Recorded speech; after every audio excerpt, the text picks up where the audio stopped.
Hello, good morning.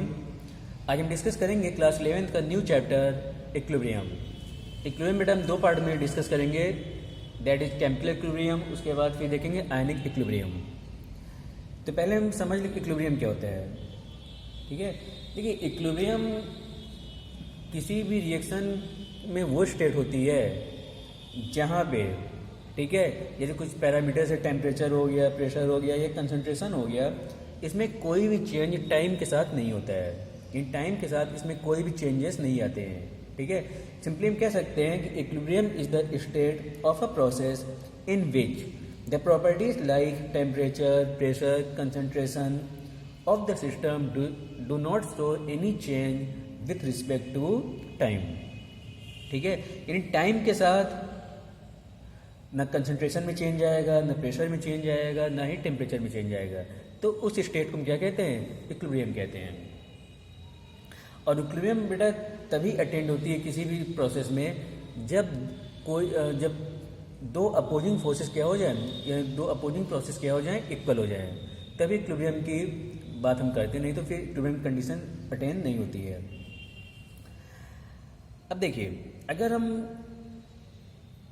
Chemical equilibrium की बात करते हैं, ठीक है, तो हमारा जो अपोजिंग फोर्स है, अगर वो केमिकल चेंजेस में हो रहा है, यानी जो हमारा अपोजिंग फोर्स वर्क कर रहा है किसी प्रोसेस में, अपोजिंग फोर्स या अपोजिंग प्रोसेस वर्क कर रहा है, अगर वो केमिकल चेंजेस को अटेंड कर रहा है तो उसे हम केमिकल चेंज कहते हैं। वही अपोजिंग फोर्स अगर फिजिकल प्रोसेस में अटेंड कर रहा है तो उसे हम फिजिकल इक्विलिब्रियम कहते हैं।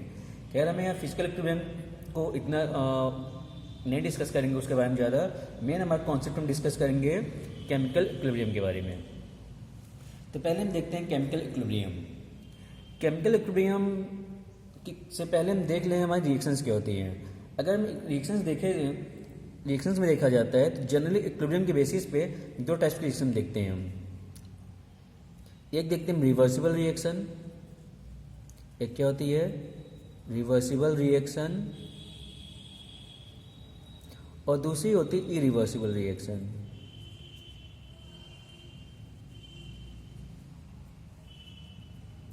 रिवर्सिबल रिएक्शन और इरिवर्सिबल रिएक्शन। अगर बेटा हम रिवर्सिबल रिएक्शन की बात करें तो इसको समझ लें कि रिवर्सिबल रिएक्शंस क्या होते हैं। देखिए, ये ऐसे रिएक्शंस होते हैं जैसे मान सपोज कर कोई रिएक्शन लिया हमने, ए कन्वर्ट हो जाए बी में, और बी फिर कन्वर्ट किस में होने लगे? ए में। यानी रिवर्सिबल रिएक्शन का मतलब होता है कि ऐसी रिएक्शंस होती हैं जहाँ पे फॉरवर्ड रिएक्शन और बैकवर्ड रिएक्शन दोनों होती है। यानी रिएक्टेंट से प्रोडक्ट भी बनता है और प्रोडक्ट से रिएक्टेंट भी बनता है। यानी ऐसी रिएक्शन जो रिएक्टेंट से प्रोडक्ट में कन्वर्ट हो, प्रोडक्ट से फिर रिएक्टेंट में कन्वर्ट हो जाए, तो उसे हम क्या कहते हैं? रिवर्सिबल रिएक्शन कहते हैं। जबकि इरिवर्सिबल में क्या होता है? जैसे मान लो लिया आपने ए कन्वर्ट हो जाए बी में, ठीक है, यानी यहाँ पे क्या होता है? सिर्फ रिएक्टेंट किस में कन्वर्ट होता है? प्रोडक्ट में। यानी वापस से प्रोडक्ट फिर रिएक्टेंट कन्वर्ट नहीं होता है। ध्यान रखिएगा, रिवर्सिबल में रिएक्शन दोनों डायरेक्शन में मूव करती है, फॉरवर्ड में भी और बैकवर्ड में भी। जबकि अगर हम रिवर्सिबल की बात करते हैं तो वहाँ रिएक्शन सिर्फ और सिर्फ एक डायरेक्शन मूव करती है, वो भी सिर्फ और सिर्फ फॉरवर्ड डायरेक्शन में। और जनरली क्या होता है, रिवर्सिबल रिएक्शन को हम डबल एरो से दिखाते हैं। किसका सिंबल होता है? रिवर्सिबल रिएक्शन का। ठीक है, तो ये आपके दो टाइप्स के रिएक्शन हो गए, रिवर्सिबल और इरिवर्सिबल रिएक्शंस। अब इसमें हम बात करते हैं equilibrium, concept of chemical equilibrium. मान लो अगला हम इसमें देखते हैं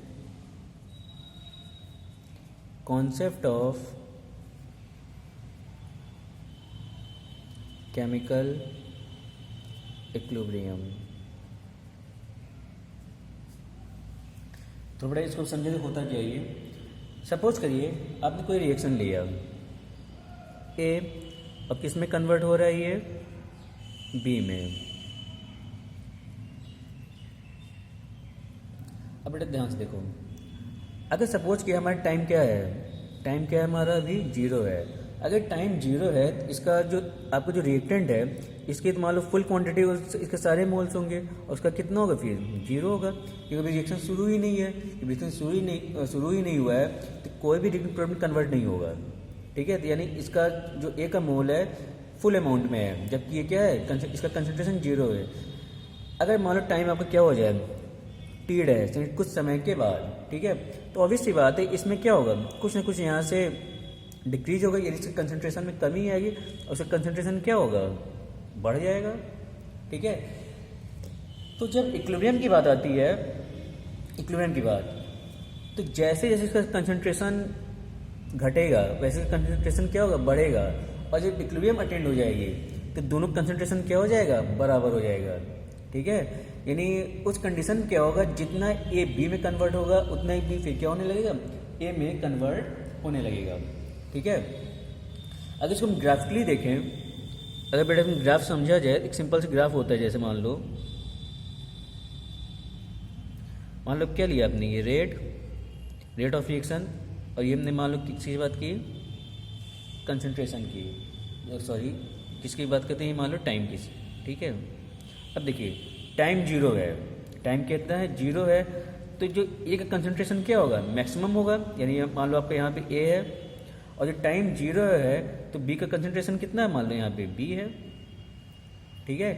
अब देखिए जब रिएक्शन प्रोसीड होगी, यानी रिएक्शन फॉरवर्ड मूव करेगी, तो ए का कंसंट्रेशन क्या होगा, टाइम के साथ डिक्रीज करेगा, और उसी टाइम पे जब इसका कंसंट्रेशन डिक्रीज होने लगेगा, इसका कंसंट्रेशन क्या होगा, बढ़ने लगेगा, ठीक है। और एक कंडीशन बेटा ऐसी आ जाएगी जहाँ पे दोनों कंसंट्रेशन क्या हो जाएगा, बराबर हो जाएगा। यानी ये तो आपका ए, यानी क्या हो गया, फॉरवर्ड रिएक्शन हो गई, ये क्या हो गया, फॉरवर्ड रिएक्शन हो गया, ठीक है।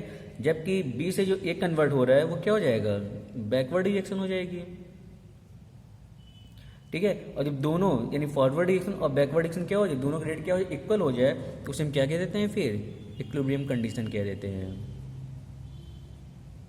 ठीक है। यानी इक्विलिब्रियम कंडीशन पे क्या होता है कि आपका रेट ऑफ फॉरवर्ड रिएक्शन किसके बराबर हो जाता है, रेट ऑफ बैकवर्ड रिएक्शन। जहाँ भी इक्विलिब्रियम कंडीशन आती है वहाँ क्या होगा, रेट ऑफ फॉरवर्ड रिएक्शन किसके बराबर हो जाएगा, रेट ऑफ बैकवर्ड रिएक्शन को RF से दिखाते हैं, इन रेट ऑफ फॉरवर्ड रिएक्शन, और उसको किससे दिखाएंगे हम, RB rate of backward reaction. तो ये तो बड़ा इक्विलिब्रियम की बात हो गई। अब देखिए जनरली क्या होता है कि हमारी जो इक्विलिब्रियम होती है वो डायनेमिक नेचर का होता है, इसको भी समझ लें कि डायनेमिक नेचर का क्या मतलब है, dynamic nature of equilibrium.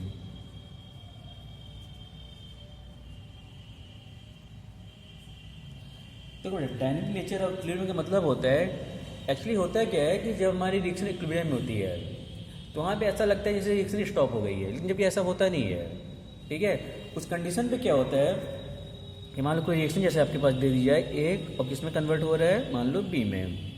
Starting में क्या होगा, ए कन्वर्ट होगा बी में, ठीक है, और उसी टाइम पे आपका बी क्या कन्वर्ट होने लगेगा ए में, ठीक है।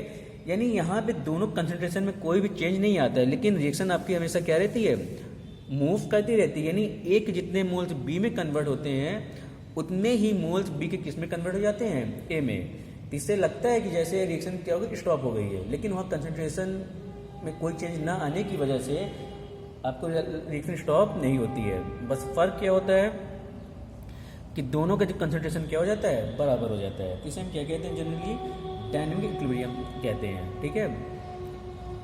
अगर हम केमिकल इक्विलिब्रियम के कुछ फीचर्स की बात करते हैं तो ध्यान रखिएगा, जो हम नेक्स्ट देखते हैं हम, characteristics of chemical equilibrium.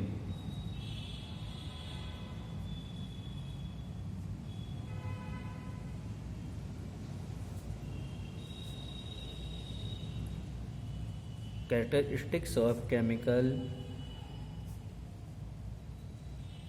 Equilibrium.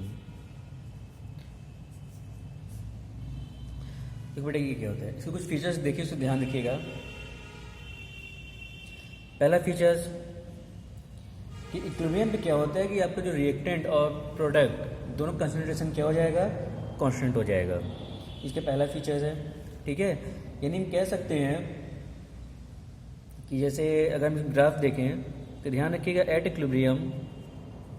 Equilibrium concentration of reactants becomes equal to the concentration of product. ठीक है, ये क्या हो गया आपका इक्विलिब्रियम का पहला फीचर हो गया। अगर हम बेटा दूसरे फीचर की बात करते हैं, इसमें क्या होता है, इक्विलिब्रियम कैसा होता है, डायनेमिक नेचर का होता है, उसको हम देख ही लिए हैं। कैसा होता है इक्विलिब्रियम, डायनेमिक नेचर का होता है, इसको भी हमने डिस्कस किया है। थर्ड इसका हम अगर देखते हैं तो इक्विलिब्रियम जो होता है, इक्विलिब्रियम बेटा तभी हम अटेंड कर सकते हैं जब कोई प्रोडक्ट वेसल से बाहर ना निकले, यानी हम जिस एटमॉस्फेयर में या जिस कंटेनर में रिएक्शन करा रहे हैं वो कंटेनर में कैसा होना चाहिए, क्लोज होना चाहिए। अगर सपोज दैट कोई प्रोडक्ट गैसियस फॉर्म में क्या होगा, वो बाहर हो जाएगा, यानी गैस के फॉर्म में निकल जाएगा बाहर, और गैस के फॉर्म में अगर गैस के फॉर्म में बाहर निकल गया तो इक्विलिब्रियम अटेंड नहीं होगी। तो ध्यान रखिएगा, equilibrium can be attend only if the vessels is closed। तो ध्यान रखिएगा, ये फिर तीसरा पॉइंट हो गया। चौथा पॉइंट में देखते हैं हम, it can be attend from other direction. ध्यान रखिएगा, इक्विलिब्रियम कैन बी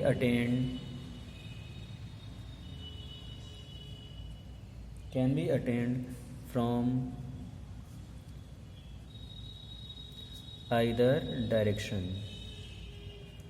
यानी बेटा हम चाहे लेफ्ट टू राइट मूव करें, यानी फॉरवर्ड से बैकवर्ड जाएं, फॉरवर्ड से या रिएक्शन को हम लेफ्ट टू राइट मूव कराएं या राइट टू लेफ्ट आएँ, दोनों कंडीशन में इक्विलिब्रियम अटेंड किया जा सकता है।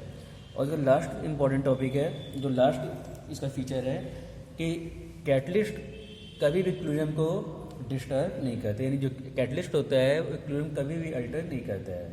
ठीक है, ये कुछ फीचर्स हैं, इसको आप ध्यान रखिएगा, जो थोड़ा सिंपल था। नेक्स्ट क्लास में देखेंगे इसका सबसे important topic, that is law of mass action and law of chemical equilibrium. Thank you.